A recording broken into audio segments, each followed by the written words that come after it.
Di sebuah desa kecil yang terletak di pinggiran hutan lebat, tersebar sebuah legenda menakutkan tentang hutan angker yang dikenal dengan nama hutan hitam. Tidak ada yang berani masuk ke dalamnya, bahkan saat siang hari karena hutan itu dihuni oleh roh-roh jahat yang tak mengenal belas kasihan. Masyarakat desa meyakini bahwa setiap orang yang masuk ke hutan itu tidak akan pernah kembali. Hutan itu penuh dengan pepohonan raksasa yang daunnya hitam pekat, seolah-olah menyerap cahaya matahari.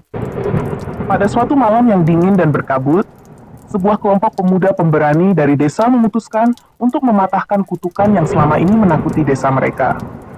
Dipimpin oleh seorang pemuda bernama Jaka, mereka mempersiapkan diri untuk memasuki hutan angker tersebut. Jaka adalah seorang pemuda yang terkenal dengan keberaniannya, meskipun beberapa orang menganggapnya terlalu nekat. Ia yakin bahwa legenda hutan itu hanyalah cerita karangan orang tua untuk menakut-nakuti anak-anak agar tidak berkeliaran di malam hari. Malam itu, bulan tertutup awan tebal, membuat suasana semakin kelam. Jaka dan 5 temannya membawa obor dan persediaan secukupnya, lalu memulai perjalanan mereka ke dalam hutan hitam. Mereka memasuki hutan dengan penuh percaya diri, menertawakan desas-desus yang mereka dengar sejak kecil. Namun, setelah beberapa jam berjalan, tawa mereka mulai menghilang. Suasana di dalam hutan begitu aneh dan menakutkan. Udara terasa lebih dingin dari biasanya, dan suara-suara aneh terdengar dari segala arah. Angin yang bertiup membawa bisikan-bisikan tak jelas, seakan ada sesuatu yang mengawasi mereka dari balik pepohonan. Jaka mencoba menenangkan teman-temannya, namun dalam hatinya, ia mulai merasakan kegelisahan yang sama. Mereka terus berjalan lebih dalam ke hutan, hingga menemukan sebuah pohon besar yang tampak berbeda dari pohon-pohon lainnya. Pohon itu tua, dengan akar yang mencuat ke permukaan tanah, dan di sekelilingnya tumbuh bunga-bunga aneh berwarna merah gelap. Di bawah pohon itu, mereka menemukan sebuah batu besar dengan ukiran-ukiran kuno yang tidak bisa mereka pahami. Pindahin. Jaka memutuskan untuk mendekat dan menyentuh batu itu, berharap menemukan petunjuk.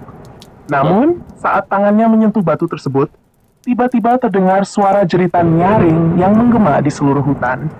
Suara itu begitu mengerikan, hingga membuat bulu kuduk mereka meremang. Seketika itu juga, tanah di bawah kaki mereka mulai bergetar, dan dari balik pepohonan muncul bayangan-bayangan hitam dengan bentuk yang tak jelas. Bayangan-bayangan itu tampak melayang di udara, bergerak cepat mendekati mereka.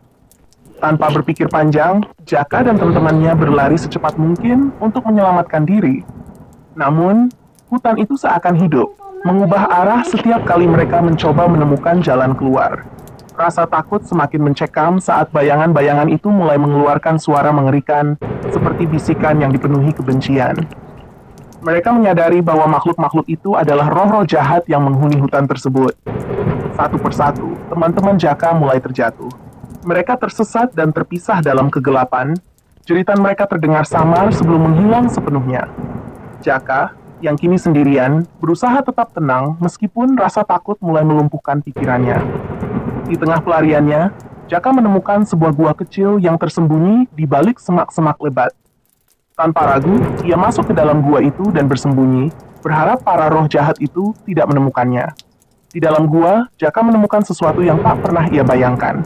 Di dinding gua, terdapat lukisan-lukisan kuno yang menggambarkan para penduduk desa yang diserang oleh roh-roh jahat. Dari lukisan itu, Jaka menyadari bahwa roh-roh tersebut adalah arwah para penebang pohon yang dahulu menghancurkan hutan untuk membangun desa. Mereka dikutuk oleh alam untuk selamanya menjadi penjaga hutan itu, menghantui siapa saja yang mencoba mengganggu ketenangan hutan. Jaka akhirnya menyadari kesalahan besar yang telah ia lakukan. Dengan penuh penyesalan, ia mengucapkan permintaan maaf kepada roh-roh tersebut, memohon agar diberi kesempatan untuk kembali dan memperingatkan orang-orang di desanya. Tiba-tiba, gua itu mulai bergetar dan secahaya terang muncul di ujung lorong. Cahaya itu menarik Jaka keluar dari gua dan membawanya kembali ke tepi hutan, tepat di tempat ia dan teman-temannya memulai perjalanan mereka. Ketika Jaka sadar, ia sudah berada di luar hutan. Namun, tidak ada jejak teman-temannya yang tersisa. Jaka kembali ke desa dengan hati yang berat, menyampaikan kisah mengerikan yang ia alami. Sejak saat itu, tidak ada lagi penduduk desa yang berani mendekati hutan hitam. Mereka membiarkan hutan itu tetap tenang, menghormati roh-roh yang menghuni di dalamnya. Dan Jaka, meskipun selamat, selamanya hidup dengan rasa bersalah karena kehilangan teman-temannya. Hutan hitam tetap angker, tapi kini legenda itu bukan lagi sekadar cerita. Itu adalah kenyataan yang hidup dalam ingatan setiap orang yang mendengar kisah Jaka. Peringatan akan bahaya mencampuri sesuatu yang tidak seharusnya diganggu,